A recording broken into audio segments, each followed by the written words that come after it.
guys have ever taken a poetry class, but in my experience, there is a lot of emphasis on the idea that you should not just read poetry.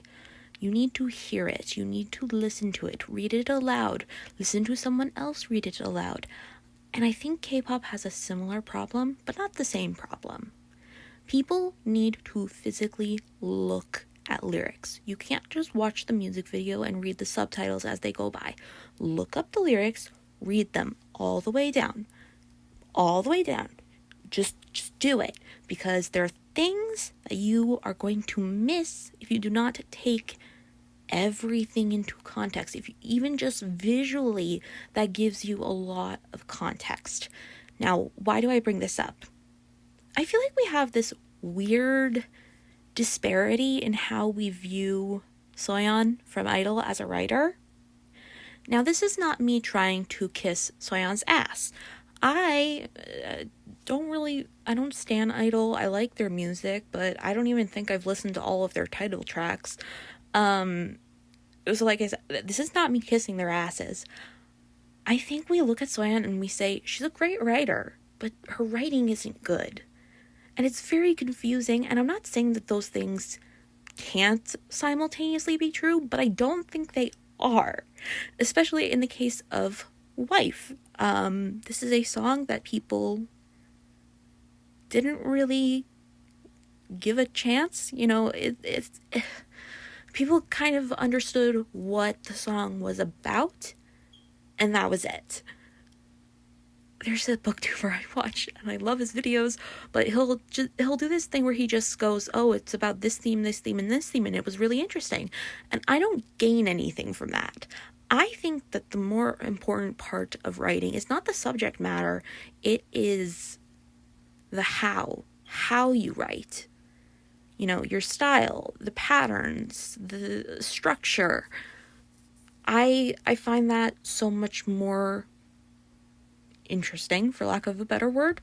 I think I like understanding the tools at my disposal. I like using them effectively. I like using them in a unique way. I think that's the best part, in my opinion. So when we look at Wife, I feel like people were like, okay, I understand the subject, but they didn't think about it any deeper than that. They were like, oh, well, it's kind of just I-dle doing camp again, which I mean, Soojin just did a video on what is truly camp or not in K-pop, and I don't think I'm the correct person to speak on that. I think he'd do a much better job, but I even if it is camp, I don't think that means it can't also be good. I don't think that means it can't have things to say beyond, you know, just how they were saying. So for what I'm saying, we're gonna look at Wife. This is unscripted. It's just gonna be me looking at my annotations, explaining my annotations, and just going all the way down as I think you should, and we're gonna see how this goes. If I'm back to scripted content in the next video, you'll understand why. Anyway, looking at the lyrics, it starts with he, hello. That's he 3 times.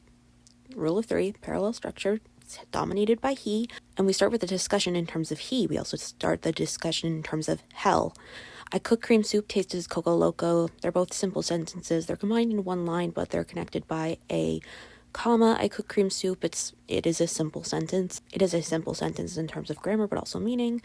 Everything is one syllable. It's very staccato. It is really just portraying the idea of limits.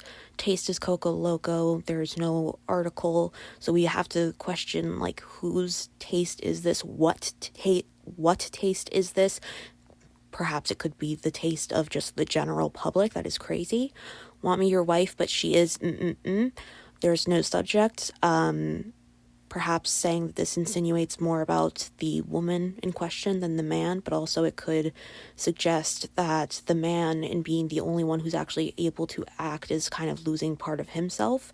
I clean your room, it's a twinkle twinkle. There's this concrete environment, but it's being turned into something more abstract, but it's also not really particularly mature. Again, going back to the way that we limited women in this way. It's very to the point. Have a big bite, honey. Bite, honey. I know that this is a stretch, but they are the ones who sang Queencard, so I think a subtle nod to queenliness would make sense, and, you know, it is reaffirming who is the actual queen. It's bad if you spit out your full stomach. I think there's a difference between it is bad to versus it is bad if. One is, you know, don't do that, it's not a good thing, and one actually portrays stakes, though we have to wonder at whose expense. I'll give you some more. Stop wiping your saliva. I think there is a reputation for women who spit, and it is ironic to turn that on the man and make his spit into something more demeaning. You're all grown up now. Now there is the continuation of the caretaker's responsibility. It's extending into the now. I knew it, so I just made some cake. The woman is one step ahead. It's a compound sentence, kind of giving you some more padding, whereas the next sentence, or the next line rather, but that's not enough. Pick the cherry on top. Delineation implies complexity, but it is not grammatically complex, because that is an independent clause and an independent clause. It is not independent and dependent, and, you know, that's just the cherry on top. Kiss carefully and eat boldly.